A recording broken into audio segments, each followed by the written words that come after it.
වසර දහස් ගණනකට පෙර මහා රාවණා රජුගේ දඬු මුනරය ගොඩබෑ ගුවන් පතය වන්නේ වර්තමාන චැරියට් පාත් හෙවත් රාවණා රජුගේ කරත්ත මාවත ලෙස සඳහන් ප්‍රදේශය.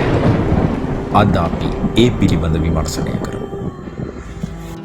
එල ඉතිහාසයේ අසහාය පාලකයා වූ මහා රාවණා රජුගේ සැබෑ පුරාවෘත්තය ලොවට හෙළිකිරීම වසර දහස් ගණනක් සැඟවී තිබූ හෙළ තාක්ෂණයේ බල පරාක්‍රමය නිවැරදිව ගවේෂණයටයි අපගේ සූදානම.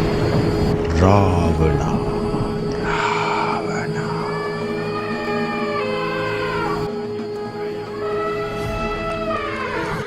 මේ හෙළබිම විස්මයජනක සොබා සුන්දරත්වයක් පැවති අභිමානවත් ඉතිහාසයක් සහිත රටකි. තවමත් මධ්‍ය කඳුකරයේ ගවේෂණය නොකළ තැන් බොහෝමයක් අපහට දක්නට ලැබේ.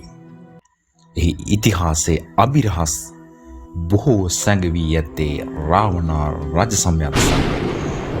රාවණා රජුගේ චැරියට් පාත් හෙවත් මහා රාවණා රජුගේ කරත්ත පාර සොබාදහමේ අභිරහස් තවමත් සැඟවී තිබෙන අතිශයින් සුන්දරත්වයෙන් පිරි ගුප්ත ස්ථානයකි.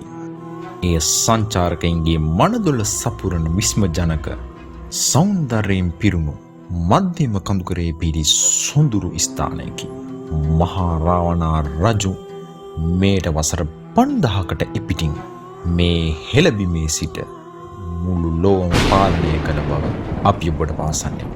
මහා බල සම්පන්න වූ සක්විති රාජ පරම්පරාවක මහා බල පරාක්‍රමයෙන් යුක්ත මහා රාවණා රජු ගුවන් යානා තාක්ෂණයෙන්ද කෙළ පැමිණි විශිෂ්ට ඉංජිනේරුවෙකයි අපි ඔබට ප්‍රකාශ කරන්නෙමු.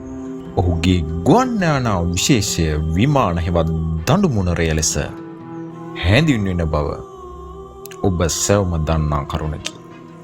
පුරාවෘත්තවලට අනුව ಭಾರತ දේශයේ රාමාගේ රූමත් බිරිය වූ සීතා දේවිය මේ හෙළබිමට රැගෙන ආවේ ගුවනිනි.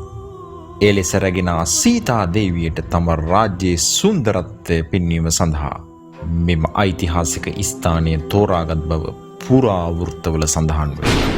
මෙම ප්‍රදේශයට අශෝක විතාක යන නමද එකල ජනප්‍රවාදවල භාවිතා වූ අතර සමහර පුරාණ කතාවල රාවණා රජුගේ ගංගන යානය වූ දඬු මුනරය ගොඩබෑමේ මාර්ගය ලෙසද මෙම ස්ථානයේ හැඳින්වෙන බව ඔබ මතක තබා ගත යුතුය. මෙම රාවණාගේ කරත්ත පාර පිහිටා ඇති කඳුවැටිය නුවරඑළිය දිස්ත්‍රික්කයේ පිදුරුතලාගල කඳු පන්තියේ රම්බොඩ අන්තයේ පිහිටා ඇත. එයට පිවිසීමට නම් පුස්සැල්ලාව ෆ්‍රොටොෆ්ට් වතුයායෙන් ඒ ගමන ඇරඹිය යුතුය. මෙම ස්ථානය හොඳින් නිරීක්ෂණය කිරීමේදී එහි විශාල ගස්වැල් වලින් තොර හුදකලා භූමි මාවතක් බව ඔබට දර්ශනය වනු ඇත. එහි ඇත්තේ මිටි තෘණ පඳුරු පමණි. එය සැබවින්ම තෘණ කප්පාදු කළ ක්‍රීඩා පිටියක් ලෙස ඔබට දිස්වේ. එයින් අනුමාන වශයෙන් ගම්‍ය වන්නේ කිසියම් බර ඇති විශාල වාහනයක් හෝ වාහන සමූහයක් එම භූමිය දිගේ බොහෝ කලක් තුල එහා මෙහා ගමන් කරවීම නිසා ආදටත් එම ස්ථානය උස් ගස්වැල් වලින් ශුන්‍යව මිටි තෘණ පමණක් වැවෙන ස්ථානයක් ලෙස අදටත් හැදී වැඩී තිබෙන බවයි. ඉතා හොඳින් නිරීක්ෂණය කළහොත් ඔබට එය වර්තමාන ගුවන් තොටිපළක ගුවන් යානා අහසට නංවන හා ගොඩබස්වන ධාවන පතයකට සමාන බව ඔබට පෙනෙනු ඇත. එම නිසා ඓතිහාසික හා ජනප්‍රවාදවල එන පරිදි මෙම ස්ථානය මහා රාවණා රජුට කීප ආකාරකින්ම වැදගත් ස්ථානයක් වූ බවට අපට පෙන්වා දිය හැක. මෙය හතර වටින්ම කඳු මුදුන් සහිත කඳු වලල්ලකින් වට වූ ස්ථානයකි. එබැවින් මහා රාවණා රජුගේ අද්විතීය ගුවන් යානය වූ දඬු මුනරය සකල දිසාවටම පියාසර කිරීමෙන් අනතුරුව ගොඩ බස්සන ලද්දේ මෙම ස්ථානයට බැව් ඔබට පසක් වනු ඇත. මෙම ස්ථානයේ සිට මහාරාවණා රජු ගොඩබිමින් තමන්ට අවැසි ස්ථානයන් වෙත අශ්වයන් පිට හෝ වෙනත් කුමන ආකාරයෙන් හෝ ගමන් කර ඇති බව ඔබ තේරුම් ගත යුතුය. එලෙස මෙම කරත්ත මාර්ගය ඔස්සේ අතිශය මනරම් වටපිටාවක මේට වසර 5000කට පිටින් රාවණා රජු මෙම ස්ථානයෙන් ගමන් කිරීමට ඇත. නුවරඑළිය දිස්ත්‍රික්කයේ මූදු මට්ටමේ සිට මීටර් 2100කට වඩා උසකින් පිහිටා ඇති මෙම ස්ථානය ශ්‍රී ලංකාවේ සීතල අධිකම ස්ථානවලින් එකකි. සමහර දිනවල මෙහි පරිසරයේ උෂ්ණත්වය සෙල්සියස් අංශක ඍණ අගයට ආසන්නයට පැමිණෙන බැව් සඳහන් වේ.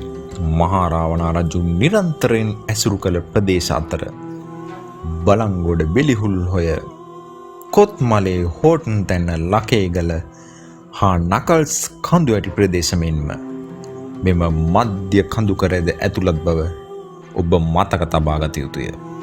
එලෙසම ඒ ලයිස්තුව අතරට පිදුරුතාලාගල කඳු ඇටියේ රම්බොඩ දිශාවේ වර්තමාන පුස්සැල්ලාවට නුදුරු උස් බිමක පිහිටි මේ සුවිශේෂී භූමි පිහිටීම සහිත චැරියට් පාත් හෙවත් මහාරාවණාගේ කරත්ත මාවත සුවිශේෂී ස්ථානයක් ගනු ඇත.